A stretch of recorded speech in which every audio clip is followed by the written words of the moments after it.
Notice they say what's happened. The scientist and the storyteller have come to the same place. Reality is never asking you to become something else, right? The universe, God, love is not source. It's not asking you to become something else. It's inviting you to stop believing that you ever became anything less. That's the idea. Yeah. That is gorgeous. That is. Yeah. They are so, I have goosebumps everywhere. They're so fun. Hey, everybody. I'm Jane. And I'm Sarah. And you're listening to the Medium Curious podcast, and you are lucky. Yes, you sure are, because today we have on Gary and Christy from the Unimaginable podcast. No, Close. The Unimaginable Life podcast. Yes, exactly. Christy Levy and Gary Temple Bodley. They're both channels and mediums, and they are ridiculously amazing, y'all. So talented and so connected and so fun. This conversation just kind of blew my mind. I'm still high. And Christy brings through two special guests from the other side. So buckle your seatbelt. But really, you got to get grounded. All right. You ready? Yes. Here we go. It's a miracle. Welcome, Gary and Christy. We're thrilled to have you here with us. I've been devouring your podcast. Can you tell us a little bit about your podcast? Jane and I have so many questions. We're going to try to control ourselves, which isn't going to go well. It's great. Okay, so I became a channel in 2013 in meditation. And it went on this wild ride, wrote 2 books in 16 weeks, all channeled, just accountable, half an hour a day, too, not more than that. And so things evolved, had a podcast, blah, blah, blah. And Christy found my podcast where I channeled Joshua. And at the time, I had a course called the Boot Camp. Christy joined the Boot Camp. And what the Boot Camp does is it raises your perspective of yourself in your reality.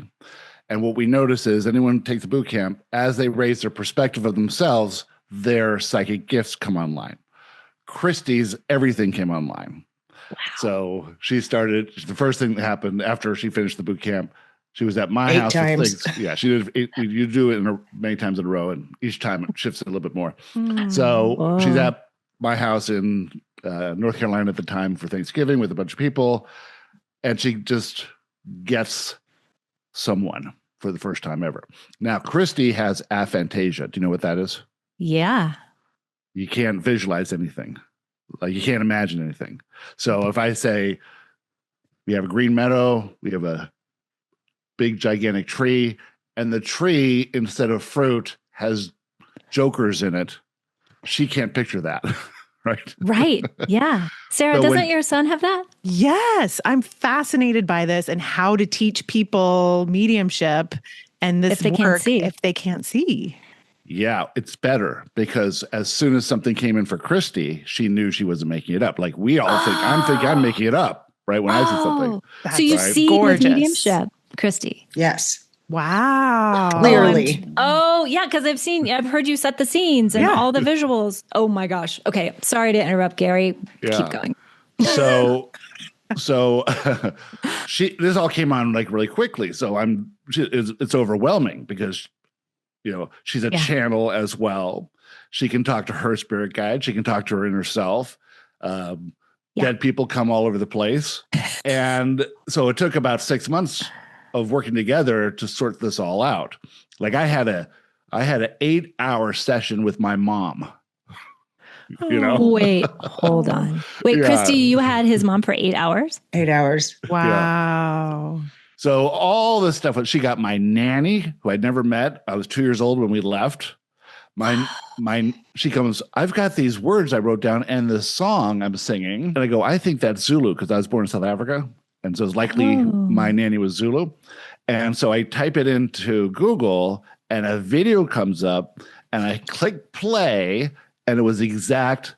It was a Zulu lullaby. That she was wow. singing, right? Holy cow. Yeah, there's a lot to that story because I didn't know about a nanny And I didn't know Yeah. that she would have been, passed away. I think he had mentioned something about having a nanny when he was a baby, but we were just, good friends and didn't talk that often. So, but I suspected the nanny was someone young and would still be alive. I would never have thought this was an She'd be on the older other woman. side. Yeah. Right. And then that she was Zulu, right? Because he had told me they didn't interact. The races, when he was there, they didn't interact. So that wouldn't have occurred to me. So it was just this very strange thing that made no sense. So it was Wow. Beginning of the strange. Yeah. the top of Mount Weirdo, I call it. Yes. Love.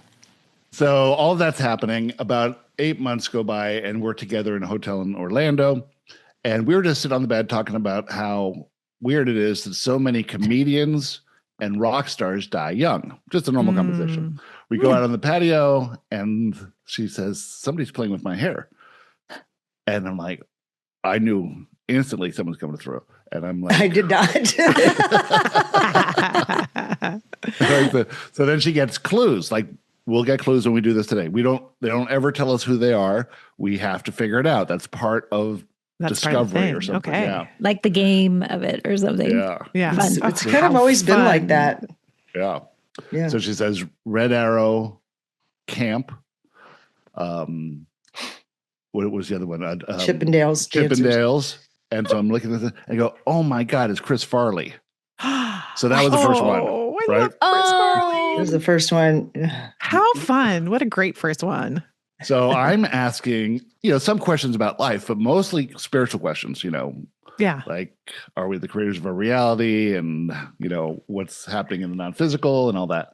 And so we had this great conversation for about an hour. Then he's gone. I forgot how it ended, but anyway, he's gone. And then about half an hour later, Tom Petty comes through. Right? So this is all the same name. So we have a long conversation with him. And then we have a little speaker out there on the patio, and it's our Spotify playlist. And then the song "Here Comes Your Girl" comes my on. girl. "Here Comes My Girl," and that's not on her playlist.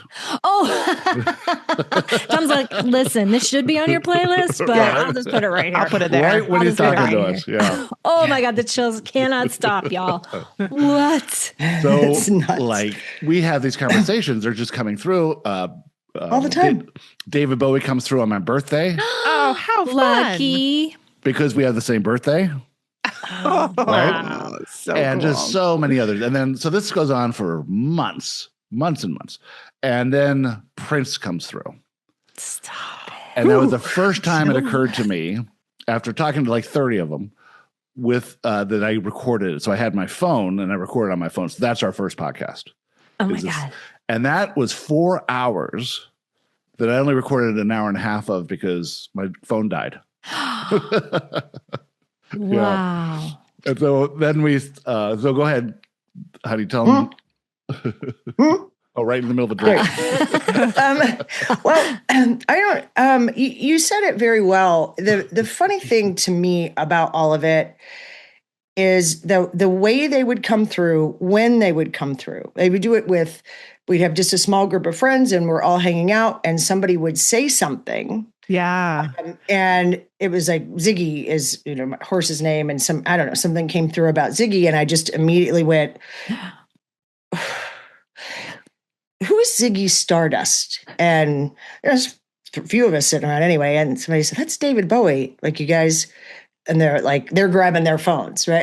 And so if you've been along through the 5 years or 4 years that this has been happening, the way it has evolved and how they can come through and what they came to talk about and the funny things, because these guys have Google that my friend's sitting around and I don't. So they're asking questions. And with David Bowie, they asked a bunch, and it was fun because it helped everyone to know, right, that they could really connect with it.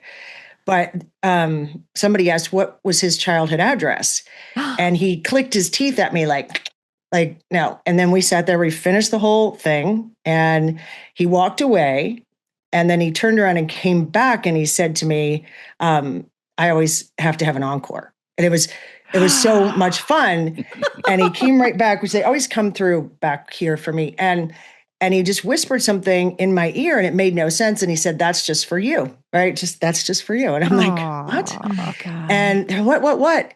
And I said it, and it was either you or Crystal, somebody had the phone and said, "That's his childhood address." That he didn't say earlier, right? Oh. The house number and the street. So it just has been so interesting and so much fun as they've come through. There's a lot to it for me. It does make me tired. I don't know about you, but the dead people do kind of make me exhausted. But they can go on and on and on forever as long as we have questions. And I find it really interesting. But I've never been able to, I don't know about you guys, I haven't yet been able to talk to anyone that I knew in life in this way. So my father, grandparents, if I knew them, even met them one time, I don't get them in the way that you get that the I get famous people. Or not famous, but your grandmother. I mean, as I do all the time for just individual people. It's not the famous people is just something fun that we do on the side, but I can do, get them just as clearly, but I do think it is for most. That's true for a lot of mediums. Where is it? Yeah, that you can't talk to your own people. That's why we need each other to talk to each other's people. Yeah, I've just never been able to do that, to really get it. But they do like to play the game. I feel like I can get my people, but it does take. I mean, there's just no way to verify anything, so it's really hard because there's not like another. But like, I'm an animal communicator and I talk to my own animals and it's the same feeling. It's kind of like there's a way in which I don't believe it myself, but then I just decide to believe it and then it works. But there was like a bridge I had to cross of just going, forget it, that's my dad. Do you know what I mean? Okay. I do. I think I do know what you mean. The way they come through for me is so physical. It's so clear. I get vibrational smell. That's how people can identify. I had a woman that gave me the smell of, it was funny, it was sweets and what is it? And finally we got to, it was donuts. And the sitter she said, "That's gotta be my grandmother. She owned a donut shop for 40 years. Like it just, so they do all these things that with people that I knew, it's more vague. Like sounds like my own thought and doesn't feel like anything to me. So it's very challenging for me to accept it. I just go to someone else. Yep. Okay. Well, we're here for you. Yeah, it totally makes sense. Sarah got a couple names. I don't think you heard who they were. Oh, you did. Yeah. Wait, she got names? Yeah, of dead people. So we'll see if they come in. Oh no, she was talking about William Blake and Gertrude. You heard that. Okay. Yeah. What did that feel like, Sarah? Oh, this was just recently this morning or this afternoon? Or what day? I'm so confused. This morning. I mean, it nearly knocked me out of my chair. Like the energy was so huge. As soon as I said William Blake and Gertrude Stein, it's like Jane saw it. I hit record because I was like, what is even happening? Because she literally was getting fried out of her chair. Right. Yeah. But it wasn't just them. It was this feeling of the group, right? Right. So when I connected with William Blake, and it feels like they're a part of a huge collective of consciousness seekers, of consciousness teachers that want all of us to continue with this evolution of consciousness. And they're very invested in how we are learning all of this, and they want to take their work further through us. So I don't know if you feel the same way about this group, or if it kind of feels like that. I have had that thought recently about just the dead talks in general, but the famous ones that come through. Because what's tending to happen now with them, I can feel it, is there's a common thread through all of it, and they just keep building and building, and then they play where a week ago we had one that was so emotional I could hardly get it out. I was crying almost the whole time. Yeah. Then the following week it was all about not being serious, and it was funny, and they were making me laugh. They were just the whole time. I couldn't, and I'm thinking, you guys are, there is some collective group. It's like Joshua that Gary channels. It's an evolutionary council in a sense of teachers and mentors and cheerleaders. And their interest is in this human evolution of consciousness, this awakening thing. Right. Like Einstein's a part of that group too. I get that feeling that there's a whole bunch of them, and many of them with names that we'll recognize for that very purpose. Yes. Because we will lean in. If it's Myrtle Schnurd, we're not listening as much, right? We're not. But if we're talking to Maya Angelou, that's another story. Everyone's leaning right into that. And I can feel that on the Dead Talks when just with the group of 30 to 40 people that we have on those live, that when they are leaning into it, it pulls it so much faster through me that sometimes I can't keep up with it. Well, usually I can. Yeah, you totally can. You're amazing. It's so good. You're amazing. It's a couple of conversations going on at one time, and it's fast. So I get out probably, with Robin Williams, I got out 10% of what was said. Wow. I couldn't get it out. It was so fast and funny, and I couldn't keep up. With most of them, I'd say I get out 60% of what they're giving me. So you're not, when you're channeling that, you are just plugging into what they're saying or like what they're making you feel, because it feels very, very clear when we're listening to it. And the wisdom that's coming through, it's got an energy and all on its own that, you can feel. I agree. For me, I get all sorts of things. I think they use whatever they can. I don't know if you guys find that, but like I mentioned, I'll get a smell, I get emotion. I call it feels like streams of thought, moving pictures, still pictures, emotion packed around it. They're words that will be sort of mushy around the edges, but clear in the middle. And I'm trying to translate that. I can almost hear vibration, but I don't fully grip it, but they say that I'm translating it all the time. So there's a lot of stuff coming. If you heard me 3 or 4 years ago, it's untenable. You would have a very hard time listening because I was getting out one word every 3 or 4 seconds. It was so slow. Better. I just think as you practice it and you do it, you can spit it out. And I'm not afraid to be wrong anymore. I used to be very afraid to get something wrong. Yeah. And now I think I'm confident enough that no, it's right. You guys we may not understand it till a week from now or two, but I'm telling you, it's right. So I think that comes with practicing it too.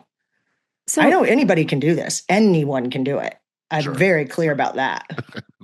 They let me know that all the time. And don't drink your own Kool-Aid. Anybody could do this.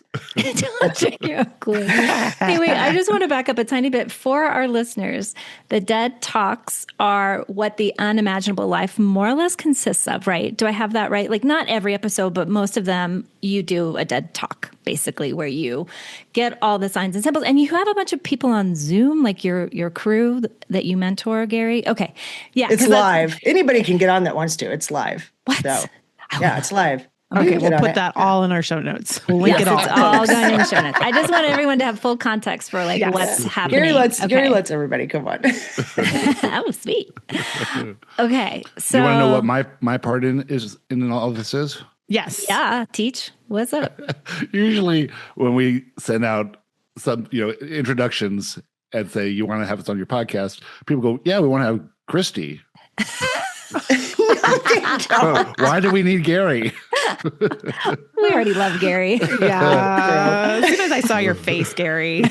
Well, and wearing Christy's glasses. We were like, right, my red with they have little polka dots on the side. They're so girly. It's really funny. So cute. But I think that I've never been particularly curious. I'm not sure about you two at all. I did the boot camp because I knew, my life was great. I was really good, but I knew I didn't feel good. It was this perfect life, and I'm still grumpy. What's going on? Right? I knew it. So that was why I did it. But I didn't believe in mediums. I was very skeptical. I've eaten my words so much because I thought Gary and Abraham Esther were the only channels on the planet. I didn't understand there were more of those. And I never asked. I didn't care. So when the stuff started coming through, I knew it was real because I have this thing where I can't do a guided meditation. I want to throw the speaker across the room. Imagine you're floating down a river. No, I can't. I can't see it at all.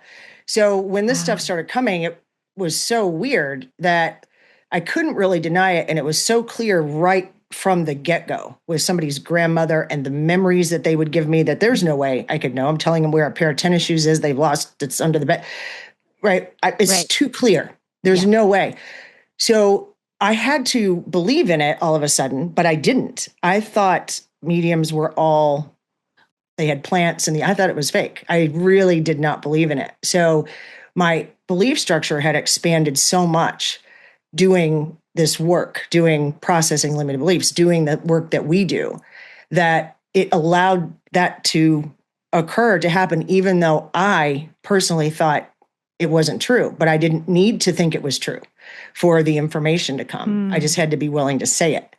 Wow. But Gary was always very curious. So when I brought in white light or anything I was channeling or any of the dead people, his mother, anyone, he had so many questions that it just made it come through me in a way that I would still, you guys wouldn't hear any of it. I would never have said anything to anyone. I just let it, okay, that's interesting. Well, what do they want? What do they, he's asking questions and I don't. The collaboration is essential. Yeah. And so when we're doing a dead talk, I'm just getting all these questions coming in. And so I'm writing them down and stuff. And then sometimes it'll stop. I won't get anything. And that's because there's someone in the audience that has a good question. And so I'll look through the notes and stuff and say, who's got that question on that? And it's really interesting how it works. And everybody's in tune in the same field. Yeah. Right. And we're all doing the same kind of work, which is mostly processing limiting beliefs. So Joshua has this term called manifestation event. And in fact, the last Joshua Live, which was last Friday, talked about how if we intended to come to physical reality to experience expansion, then physical reality has to be designed for expansion. So it's like if you intend to get fit, you're not going to go to a restaurant, you're not going to go to a library, you're not going to go to a theater, you're going to go to a gym. The gym is built for fitness. And so they said, now if you can orient yourself not towards manifesting what you think you want, but orient yourselves to elegant expansion of your consciousness or of your perspective. And so this work we do is to elevate our perspective. Well, how do you do that? The universe organizes these things called manifestation events, which was one of the first things Joshua wrote in the first book, which is called A Perception of Reality. And I'm like, that is the dumbest term in the world. But if we want to manifest something, the universe has to show us where our belief structure is, because that belief structure has to change in order for you to manifest what you're not experiencing now. Because reality is basically just showing you your beliefs back to yourself, just a mirror. And so when an experience happens and you feel negative emotion, what's not happening is the people or the condition is not making you feel bad. Nothing outside of you has any power over you. You create your own reality. It seems like they do. It seems like if that person didn't say that thing, I wouldn't feel bad. But what's happening is the person said something and a limiting belief was triggered. Now, that limiting belief is not true, but how could you find these limiting beliefs if you didn't have some system? And so what we teach is when you feel, when you have a manifestation event and feel negative emotion, don't look at the condition, look at what could be the belief that's causing me to feel that negative emotion. Because without that belief, it's impossible to feel the negative emotion. If you're walking down the street and you have a green hat on and someone says, I love your blue hat, nothing's going to happen because you don't have any beliefs about that. It's not true. But if someone says, like your mom says something to you, that you really don't want her to say, and you You're feel negative emotion. irresponsible, or right, yeah. Yeah, you're irresponsible. Why'd you do that? Anyway, so that's the work that we do. And that's the group of people that's generally on those calls. And so we're all spiritually focused. You know, we started off in the beginning about talking about their lives a little bit, but it went very quickly to specific spiritual topics that they come forth and bring to us. And it's like one builds on another. So they're getting more and more advanced. They're getting to the point so far that they're even over our heads. Like they can be. Yeah, it gets a little bit much. When we first started, we would do them live, not on Zoom. So it would be at a retreat, and I'd have 30 people there. And they would all get together, and I would have to go away, right, somewhere else. And they would pick male or female, country or continent, area of specialty, a decade that they lived, something like that, or a century that they lived. And then they would bring me in, and I would just have a crowd of dead people. And then Gary or somebody would say, okay, here's what we've chosen, female. And I could just feel it start to dwindle. And then they'd say 1800s. Okay, right. The UK, all right. Author or musician or something. And then it would just, and all of a sudden, boom, whoever it was there, and they fit every one of those categories. It was crazy. That's awesome. And then we just sort of quit that because it seemed like one time something came through it, and it was a pair, and it just was so powerful that we said, we don't need to do that anymore. I'm able to let it filter in, because I couldn't do it before. I had to have them fire categories like that at me, and it seemed to work better. But oh my gosh. Okay. So here's my question. Can we transition to that? Do we need any more context? No, that's good. Let's go. You guys. That's my favorite thing. Yeah, he loves it. I swear, it's so funny. I think I really do. I do them for him. I'm like, you love them. There's he gets so excited. I love the two of you together so much. It's so cute. It's so good. We have so much fun. All right. So I just scribble. I'll scribble the whole time, really, as stuff comes in. Which I wanted to turn into, frame them and we can sell them. People ask me for them all the time. Can I just have this thing? I have given a couple of them at retreats. People want my scribbles that are on my notebook that they're watching me scribbling. So I've given them to them. I think that's weird. It could be. Okay.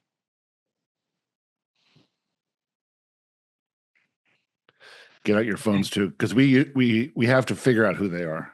So with these two ladies, Sarah, Jane, I wonder if they won't need to. They may be able to feel who it is with their heart, with their ability. Then we'll see. But I have a feeling you can keep yours up, but I think they would be able to. I get that sense that to just listen to what they give me and then see if you can feel them.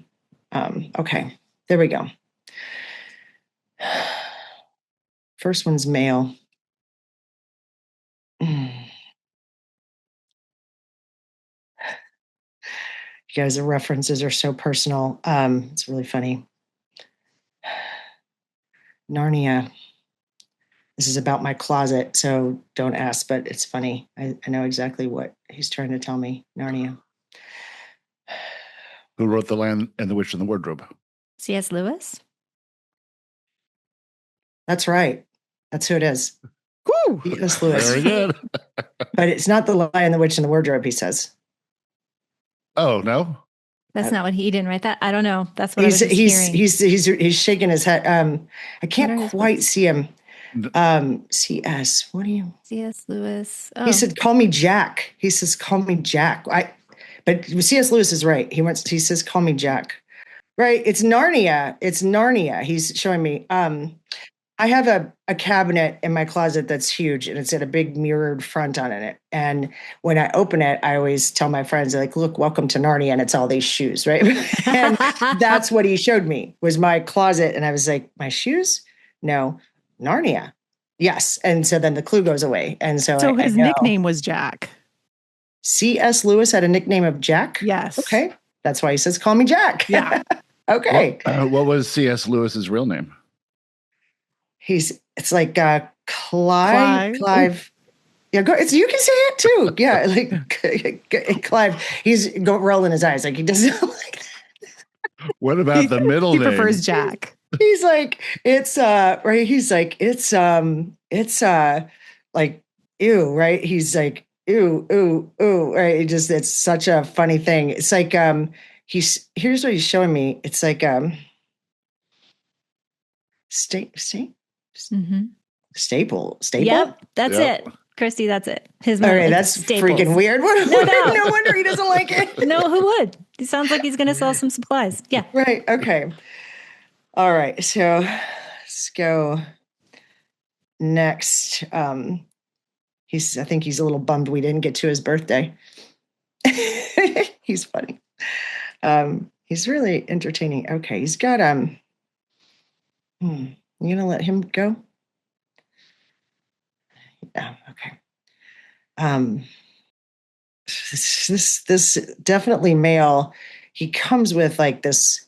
It's like a sky of just stars everywhere. Really, like a questioning sort of energy. Really curious. We were talking about somebody asking questions. That's what he's all about. That. Okay. Copernicus. He's got a. He's got a violin. Huh. And he's giving me some objects, a compass, a violin and a compass. No. Shoes with no socks. No socks ever. No socks ever. Wow. Crazy hair. Here's what I can hear. I can already hear him. These clues are pretty clear. He said, okay, I don't know what. This is so funny. Ideas have been using my hair for experiments. His hair is crazy. Okay. He's like, cannot believe we're not getting it with the violin and the shoes with no socks. Okay.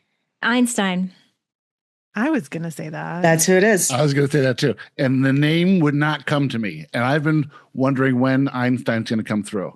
But I had no idea that he played the violin and no I didn't shoes. Either. No shoes. But the hair is where I went. It's got to be Einstein. Yeah. Shoes, no socks. No socks ever, he says. No socks. Famously refusing to wear socks. Yep. He hates socks. He thought that everyone would get that right away, I think. But they know better. They know that, they've already done this. This has already happened. The space and the stars make me feel him. See, that's it. It's that energetic description. If I can get that out to you guys, you'll pick up a lot more because you're just sensitive to it.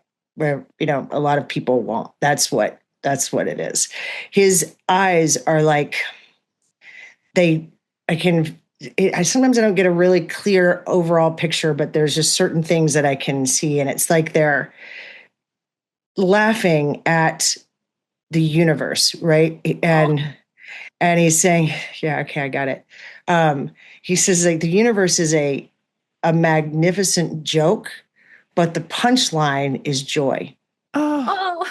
So that's what he's saying. So isn't that cool? Can I ask him a question? Yeah, you guys can ask. You can ask anything you want. They have a bunch of stuff that they're ready to say. So fire away. So I had connected with him before, and he was telling me that I was thinking of the planets as being, spiritual in another dimension. He's like, no, you're not getting it right. But then he showed me growth and evolution, how you have to have it in all directions. So that's the darkness and the light and the good and evil. Can you ask him about that? Like how, just see what he has to say about that. Okay.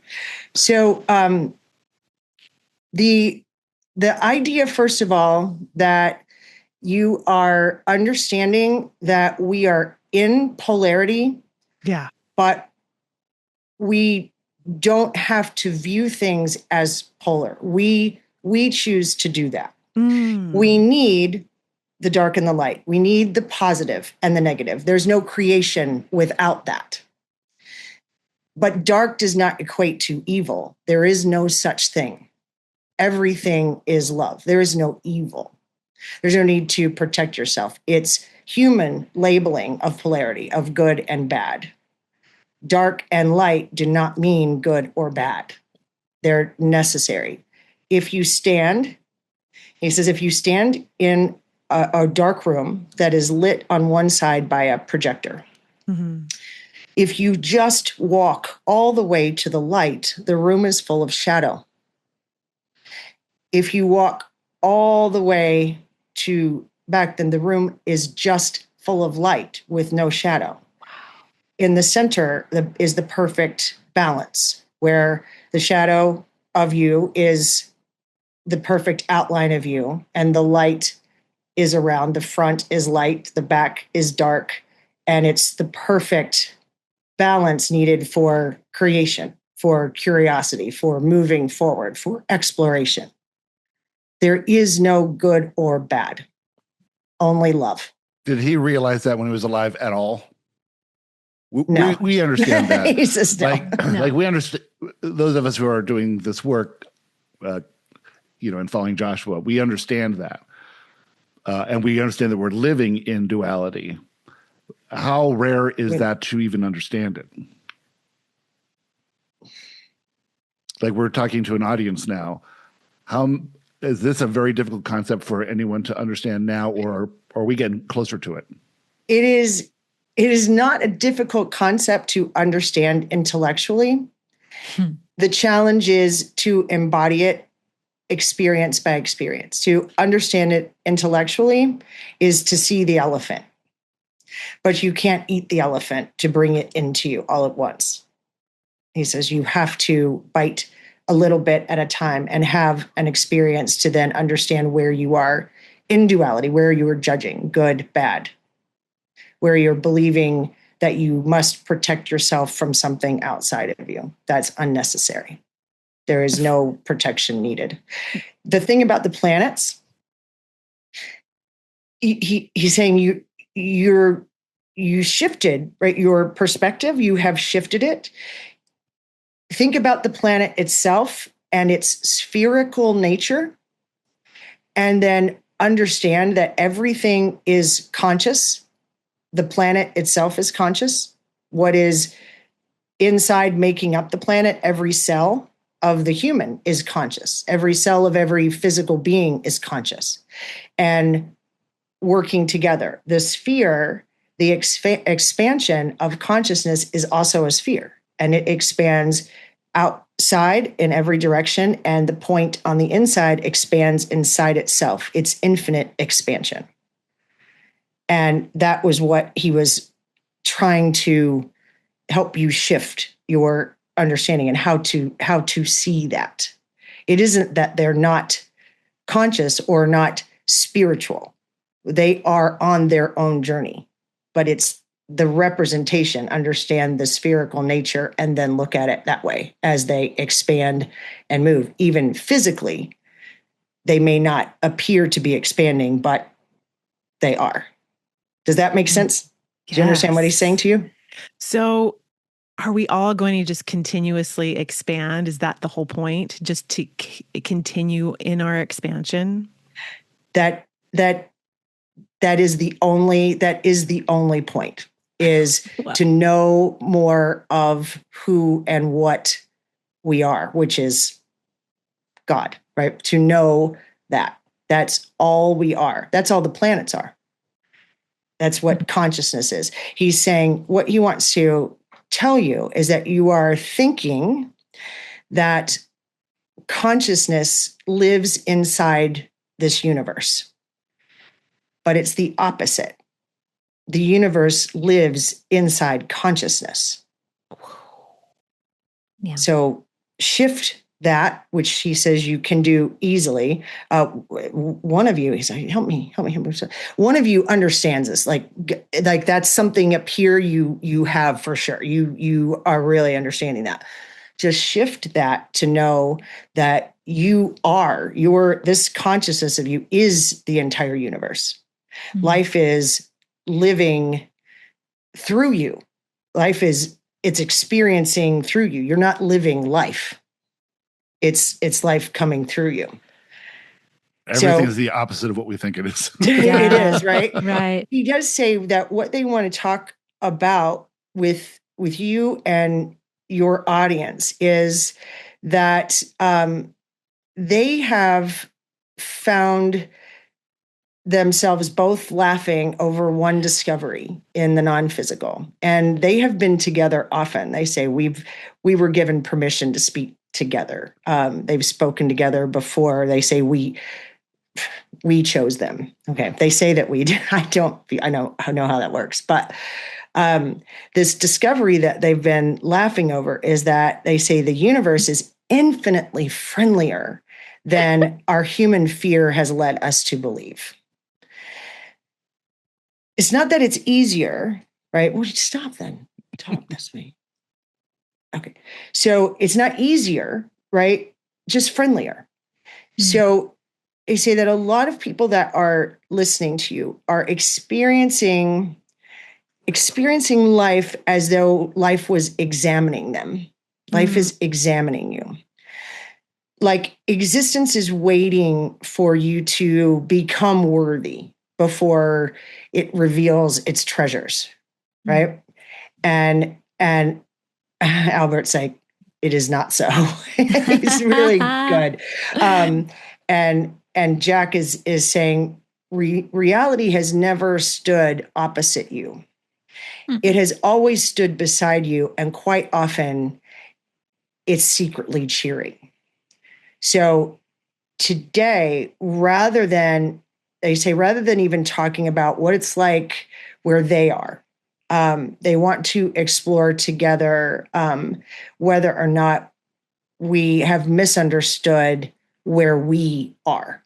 And they say they believe that will be much more useful. I think that's fair. I mean, we're all dying to know what it's like where they are, but right. And they said it's what everyone wants to know, and they're happy to do that. But the focus, what they want to focus, right? That there's no mistake, and they like to play with this Joshua and white light stuff sometimes. There's no mistake anywhere. Right? Mm-hmm. There's no wrong anywhere in the universe. But to your audience, I think there's making a distinction here. They want to say it this way. There's no mistake anywhere. And I don't know why they're changing it. But they're saying to me, can I say that aloud? The distinction is really small, but it's important. So Albert says when he studied physics, he gradually lost his ability to believe in really isolated events. Every phenomenon belonged to something bigger than itself, right? So he'd say you remove one star, right, and the galaxy changes. Remove one atom and the whole equation changes. It's reality. He says it's overwhelmingly relational. It's astonishing how relational it is. So when you encounter something that you call wrong, whether it's what someone said, how someone's behaving, how someone's driving, right, an organization and how they handle their voicemail, whatever it is, you encounter something that you call wrong. He says, ask wrong according to what frame of reference. If you examine only one frame of film, the hero appears sometimes to be defeated forever. It's only when the film continues that he says, like the apparent tragedy, right, reveals itself as movement. And that's what it is. So Jack's saying, so he used a different language when he was in his life. He talked about sin, he says. He says he was quite religious. later in his life. Yeah. That's what he says. He was like an atheist. He says in younger, he was like, no. But when he was older, and he talked about grace and he talked about redemption, he's using these words. And from his perspective now, he sees that, he says it's that humans frequently interpret those words as divine. He said, I got to get this right. Divine condemnation. And he no longer sees it that way. They are descriptions of forgetting and remembering. So if a little child becomes lost, like in a forest or something, right? We don't conclude that the child's defective. It's just operating from incomplete orientation or information. And it is that way with your soul as well. So I have a phrase that wants to push through. Say it. Why bad things happen to good people. Mm-hmm. Yeah. So yeah, I'm sure that's really good. So, so what they say is they would express something this way, that there is nothing that is punishing. There is never a moment where the universe, your inner self, and reality are not dancing with you. Your decision, your bravery to come to this reality, to enter a reality where you completely forget who and what you are and your connection to all that is. And in doing that, jump into a deep end of fear. Separation creates that fear. The design is not that people experience fear. It's that they mistake fear or how you might react to something that is overwhelmment, regret, anger, grief, right? These things that are all a part of fear. It's that people mistake fear for a revelation. Because I feel this, I have discovered the truth about myself, and that's not it.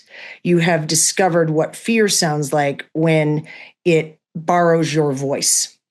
So that's really beautiful, you guys. That one, that's a drop the mic question moment right there. So when someone who, to all of your vision, you have judged as good, could be a child that you say they must be good because they are only 6. Everyone is good. There is no mistake. There is no bad action. Even a murder is a vibrational match. Everything is vibrational. And everyone has come to this planet bravely to explore in such a way of feeling separate from everyone. And none of us have any idea what each soul came to explore. No experience is inherently bad or good. Experience on this planet, experience in any physical reality, they say, is completely neutral. The filter through which we see it and perceive it is our belief structure and our duality, our belief in good and bad and right and wrong. And when we see this and we say, that child is sick, that's bad, that is completely false. That is incorrect, because we have no idea what that soul came to explore, what they are experiencing, what being sick feels like to them, even if they tell you, you don't know. You can only feel your emotions. That is your communication from your inner self. Yes, that's what they're saying. Your judgment of anything that is on the buffet of this planet causes your own suffering. When you understand that everything is right, then you can begin to take a journey of allowing and taking the oars out of the water, not fighting and allowing what comes to come, and understanding that all of it is the next step to help you to expand, to find a limitation, to find something that's empowering you. When they say they want to add this nuance. They say when someone says that everything is right or there are no mistakes, then to many people listening and to this question, that suffering doesn't matter. And that is not what that says. No experience is wasted. No moment exists outside of the architecture of expansion. The event need not be pleasant to belong there. And this is where a lot of our suffering happens, is that we see someone else and we think that should not be because they're a child or because they're so good. They shouldn't have been robbed or whatever that is. And they say, so Jack says, Jack, right? So what? Exactly. He's really funny. He's the Christian story. He says, like, at the heart wasn't intended to teach that pain in and of itself is holy. It was intended to teach, he says, that love is okay, that love is capable. Is that what you're saying? Love is capable of entering every experience without being diminished. That's a profoundly different thing. So the sentence that for this conversation, there's no wrong anywhere in the universe because nothing exists outside the possibility of greater understanding and expansion.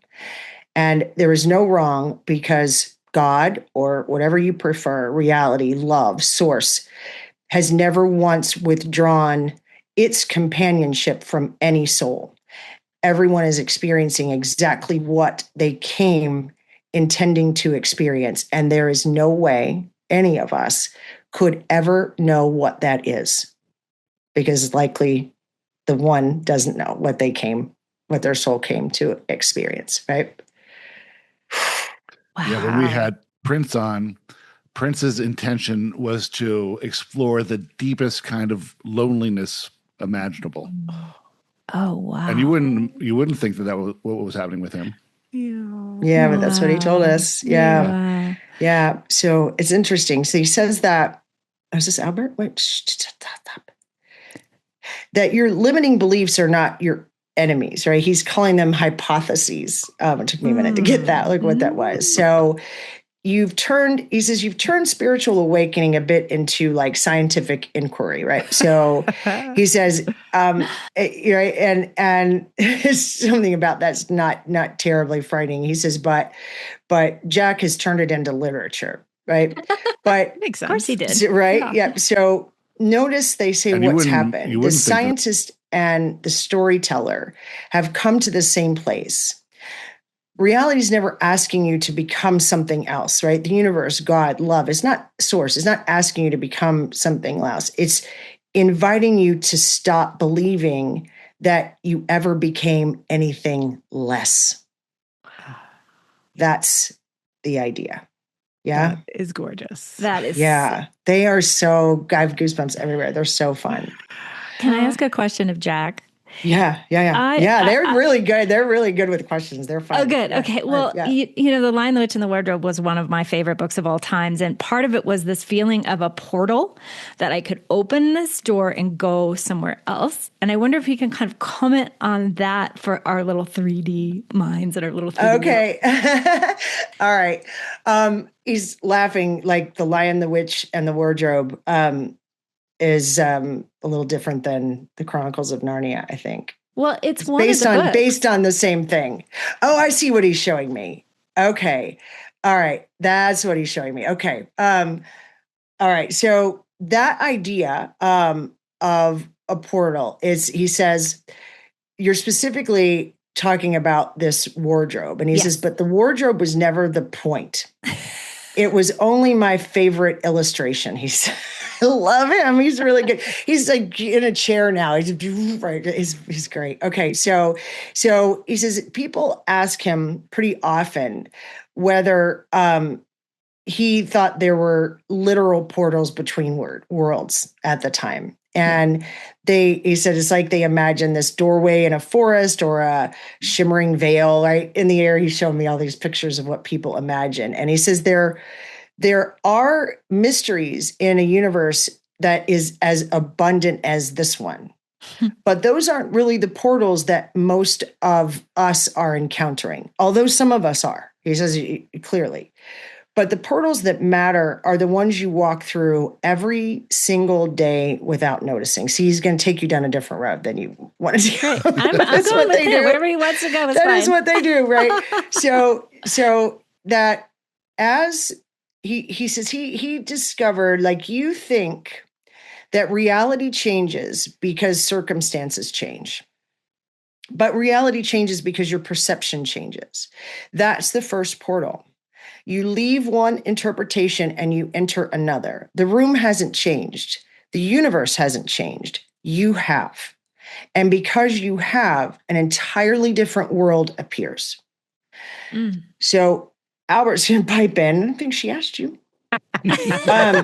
So he says, you guys, I do that with them. So he says in physics, he says he would call it, you changed your frame of reference. And as storytellers, they call it crossing the threshold. So every great story contains one, right? The wardrobe, the rabbit hole, the yellow brick road, an old map. He's going to keep going. An unexpected invitation, right? The hidden garden, the cave, the sea voyage. He's just rolling, right? They're all saying the same thing.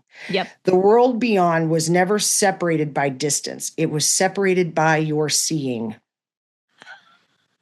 And then he just got really quiet. Hold on. So he's started. Okay. So like white light and Joshua, he says, that's what's aligned here. When you say that a limiting belief diminishes or falls away, you're not merely changing your opinion. You are actually walking through a portal. You are entering a different world. And early on in awakening, this is challenging to understand. For those of us who cross that veil a lot, we're really beginning to. The frightened person and the peaceful person can stand in exactly the same room, and they do not inhabit the same reality whatsoever. And that is perception. And that is what you are changing as you change, you soften those limiting beliefs and pump up the empowering ones. You shift your perception of reality, your perspective on yourself. And as you do that, an entire world appears to you that's always been there, right? But you could not see it. He says something that delights him. Where are you going? Is that he says he's watched so many people searching for like spiritual experiences. Yeah. And they want these portals and they hope for visions and extraordinary phenomenon and the heavens opening, right? And all the while, they are refusing forgiveness. They're refusing curiosity, wonder. They're refusing gratitude. And they are in front of 4 open doorways asking where the portal is. And those are the doorways. Right. He says it's like the four hearts, four, no? I don't understand. Chambers? Four loves. I don't know. 4 loves, something he says. 4 loves. It's like the 4 loves, sort of. But he's using it in this way. So Albert says he's not fair. He says, he's not fair, but it's true.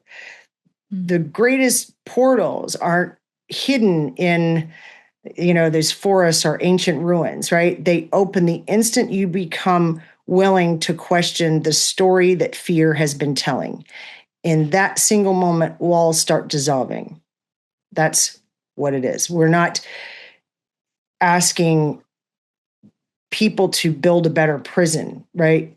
It's quietly handing them the key, but you can't push them through the door. Every single soul has to become curious enough to turn the key and the handle. Oh, gorgeous. Isn't that cool? They're so so cool. good. The Four Loves is the 1960 book by C.S. Lewis, which explores the nature of love from a Christian and philosophical perspective through thought experiments. Huh. Boom. Four loves. So I was seeing four hearts, but then he was Yeah. like, loves. Okay, that's what he was trying to show me. Okay, I get that's it. so cool. That is We're cool. gonna Yeah, sell some books, Jack. that was really right. Yeah, right. He was quietly plugging himself on here. What? Totally. Yeah. I need to ask Jack a quick question here. Go ahead. He lived in Oxford, England. But had he ever gone to the Bodleian Library?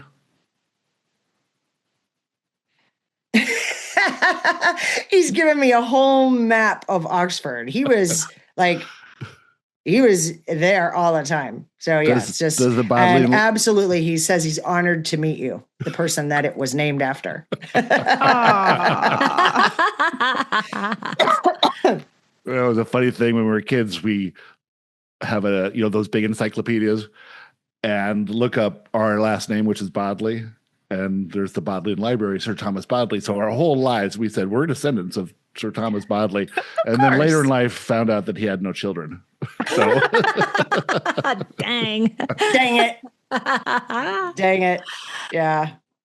Oh, Yeah. So that's fun, right? It's amazing. that's extraordinary. They gave us a couple of, I love it when they do these drop the mic quotes and these things that they do. Like, I mean, they summed it all up. That's the answer to everything. that's the thing. That's what they, in a short time. Yeah. And yeah, they're really good to, like, they know who your audience is. I don't, right? They know. Well, and they spoke right to what the questions are that people are asking or where they stand, where they sit. That portal question is amazing because you can say, if changing your reality is changing your perspective of yourself, then holding on to beliefs based in fear, judgment, and that sort of thing, and wondering why you're not having these magical experiences, these unimaginable experiences. This is why we call it the unimaginable life, because as you shift your perspective higher, then you start to have these experiences that no other human has ever had. And you can't explain them to anyone because no one will believe you. No. Right. What's the imagination capable of if it's unimaginable? How? I mean, that's the question. That is the question. Here's the thing. We all want things that we imagine would make us feel good. But if the conditions can't make you feel good, then all you're imagining is what someone else has, right? So it's all imaginable. But when you start going down this road and now you give all that up because you can't imagine what would be best for you. Like, I couldn't imagine becoming a channel. And had you told me, you want to become a channel? I'd say, no. Yeah. You crazy? I would never. But now, 13 years later, here I am talking to you. I have friends all over the world. Yeah. And my life is unimaginable compared to that guy's life 13 years ago. So you can't imagine, and every step along the way, you get prepared for it and prepared for it and prepared. But you have to have these experiences. You have to push past fear and receive inspiration and that sort of thing. Well, you know what? That makes me want to bring back that beautiful line you started with, Christy, about the friendliness of the universe and the way the love comes right beside us. They're not across from us. Yeah, that's what they said. They wanted to tell us that the universe is much friendlier than we imagine it to be, and that life has never been opposite us. It's always been beside us, and sometimes secretly cheering, I think. Yeah, that's what it. Yeah, that's it takes a minute. Yeah, but something like that anyway. Yeah. Oh my gosh! And Jack had a dog with him. And I told you I always have, there's three, I got all kinds of conversations going on at one time, right? There's mine with them, and then there's one they're having with you guys. And he had a dog, and there was something about you communicating, but this dog's like the love of his life. I mean, this dog is with him, and there's something about, trying to like get And I don't know if he was playing with me, what it was to get you communicating, see With if the she can hear dog? the dog, right? Yeah. Yeah. C.S. Lewis famously took his childhood nickname Jack at age 4 after the family dog died. Oh. Oh, wow. Oh, Jack. Yeah, he didn't really say his name except that, I don't know, maybe I just interpreted it. It seemed like it wasn't Jack. It seemed like it was like had an IE name, the dog, but I Maybe didn't he was really hear it. Jackie. Yeah. Oh, he's yeah. Anyway, it's funny, but it wasn't a lot, but the dog was there the whole time and it wasn't important, for me to really say, but then there were things happening where I felt like it was like getting you to communicate with the dog. And you said you were did animal communication. Yeah. So maybe try, I don't know. I can try to See tune what in. happens. I mean, it just feels like the dog embodies all of it. Like the dog is love, which I would think most pet owners people who have the benefit of living with an animal. Yeah. I've never not lived with one. I've always had an animal. Horses, cats, dogs, all of them. Bring them close because they pretty much embody that exactly. Like they're literally beside us going, we're love. How's love? How about love? Mm-hmm. We're friendly. Like the universe is friendly. Like I just feel like they are little broadcasters of that message. And so it feels like the animals embody that love and that friendliness and that like ability to help us. And a lot of times, and I'll do readings where the person on the other side will be like, can they please get a cat? Can they please get a dog? Because it's almost like the animals broadcast it and it makes the humans have more capacity to shift. So that could be a thing. That's what I've heard a couple of million times. It's like, get a dog, get a cat, because they can literally like pump up the vibration in the house. And also spirit finds it easier to come closer if there's a little love broadcaster in your room. Yeah, we were doing something. We were bringing someone in to help a friend who was going through this pain in her back. And so there's me, her, Christy, and my dog. And I asked, was Bodie necessary to be here? And he said, this couldn't have been done without Bodie. He stabilized the field. Yes, Gary, that's it. Yes. Yeah, that's right. I forgot about that. Yeah, oh my goodness. What they told us. Well, I don't want to be the one to say it, Sarah. You're going to make me. Yeah, you got to say it. We're closing out the amount of time we can be here. But wow, we have to thank the pup. We have to thank It's Chuck. a whole crew. There's such a big crowd of folks. So grateful for you too and the work you're doing. It's incredible. Yeah, delighted that you've come here to chat with us. Thank you so much for having us. We feel the same. Every day's a Saturday. Every day's a Saturday. I love it. It's Saturday. I'm gonna needlepoint that for my wall. Yeah, that's exactly how I feel. Well, what an honor. Thank you both for the work you do. Thank you for how you show up in the world. And we will link all the greatness that these two are up to in the old show notes. And we can't wait to continue to listen to you and all your beautiful work. Thanks, Jane and Sarah, for having us. This has been so fun. So fun. All right. Well, okay. We'll do it. Bye. Bye. Thank you. You're amazing. You're so amazing. Thank you. Bye.